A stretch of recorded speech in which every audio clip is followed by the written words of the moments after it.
Hello team, hope everybody is well. Happy long weekend. This is your mental training session number 3 and today's topic is arousal control. Now I've been searching for years to find a better way to describe this, but arousal seems to be the most fitting, and my definition of arousal is basically the spectrum of your energy. So a high arousal level would be somebody who's feeling very, very energized, pumped up, jacked up, whatever you want to call it. And having a low level of arousal would be someone who's very relaxed, very calm, very composed. To illustrate what I mean by this, I'm going to show you a little graph, and this is depicting sort of an optimal level of arousal in a general sense. So here we have your performance on this level, from low level to a high level of performance, and here we have your arousal level, from a low level to a high level, from relaxed to energized. And you can see here, if you're at a low level of arousal, you'll probably have a low level of performance. And as you get more excited, there comes to be this optimal level where you're going to be at your best performance before, when the arousal level is too high, your mind gets jittery, you can't control your thoughts very much, your muscle tension increases, and so your performance starts to decrease. I've never tried to do that on a video before, but hopefully that concept makes sense. Now that does not necessarily mean that you all have that middle range optimal level of arousal. But what it's depicting is that graph, that inverted U form. And I think if I could demonstrate, you might find a golfer who has a bit more of a different curve that looks more like this in red, where they're at their best performance right here when they're a bit more on the relaxed side. So you can see the difference in the two graphs there. You might find a football player who would have a graph like this in purple, which means their highest level of performance is at a more energized level of arousal before it starts to drastically dip. Now I show you those two opposing sports just to illustrate in a very, very generalized sense that every athlete is different. I use a golfer because generally speaking they need to be very in control of their movement patterns, and they are usually a more relaxed state to have their best performance. You can picture the sport of golf. It's not very energized. They have to be very calm and composed and in control of their muscles. Now, I use the generalized arousal level for a football player at being the opposite end of the spectrum just because of that very aggressive, very energized demand that you have to play your best on the field. Now, some of you might find that pre-game you need to have a lower level of arousal to sort of gather your thoughts, think through how you want to perform, review your goals, and so you might be utilizing more relaxing strategies to attain that optimal level of arousal pre-game.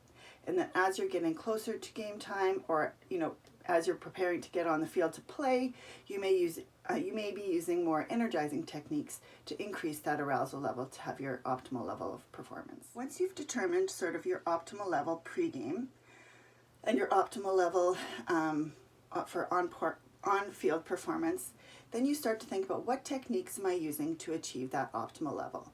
So let's say you're trying to calm yourself down and bring that arousal level down. If you're too excited, if you're too nervous, you may be using relaxation techniques such as breathing, which is the most underrated strategy for relaxing.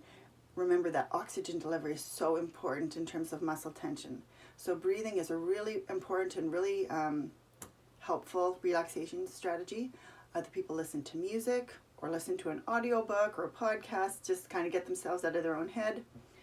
Self-talk is another huge strategy that impacts your arousal level. So paying attention to the things that you're saying to yourself. Are they calming statements or are they nervous statements? And that will have a corresponding effect on your body.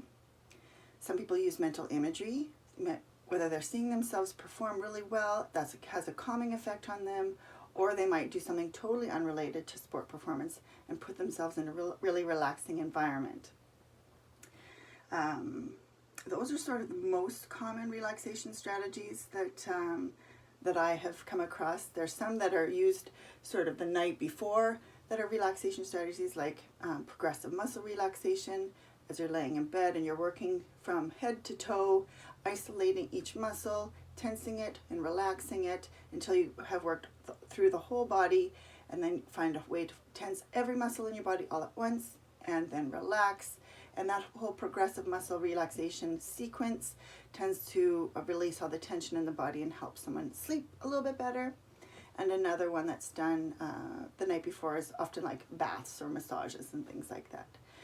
So I name all of those because everyone is so different, and these strategies will affect you all differently. So it's important for you, first of all, to just recognize what your optimal level is, and then determining which mental skill or strategy or technique works best for you in order to find that optimal relaxation level. If you're finding you need to manipulate that arousal level to boost up your energy, you may do very similar mental skills as the list I just rattled off for relaxation, but these ones would be more energizing. So when you're doing imagery for an energizing effect, you might be seeing yourself playing with that type of energy and that type of physicality that gets you really energized. You might see yourself making amazing plays and executing your goals really well, and that will be very energizing for you.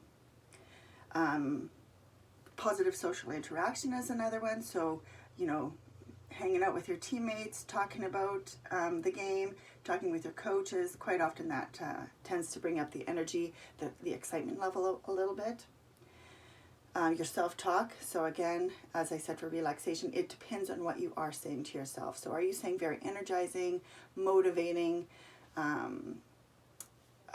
exciting self-talk? The things that you're saying to yourself, are they getting you to that level of energy that you need? And obviously, just doing physical activity is an energizing strategy. We're getting that blood flow pumping, getting that fast oxygen level delivery through your entire body, creating that energy that you need. So obviously, rest and nutrition plays a huge role in your energy levels as well. So making sure that you're using really good recovery protocols, eating well, sleeping well, that'll have a great effect on your energy as well. So as just a little review, everyone has a very different optimal level of arousal. So you need to do a little reflecting upon when maybe you played your very best and what that arousal level looked like. Were you too nervous and therefore didn't play well? Or were you fairly calm and composed? Were you energized? Were you relaxed? And sort of try and picture that bell curve, and where on that spectrum of relaxed to energized do you need to be? And then you can henceforth figure out which relaxation or energizing strategies work best for you to manipulate that arousal level. Also keeping in mind the way you want to feel pre-game, like the hours leading up to a game, might be different than the way you need to feel during a game.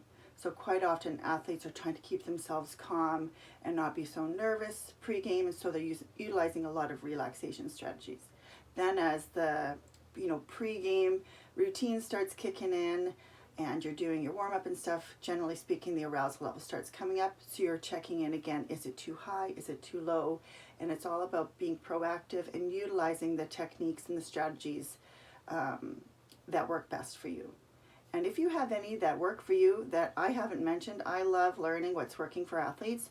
So send me a text and let me know, share, help me learn what's working for you guys, and because I'm very interested in expanding that list of strategies that work for athletes. So all the best, good luck in your training this week, and we're really looking forward to seeing how well you guys can play this upcoming weekend.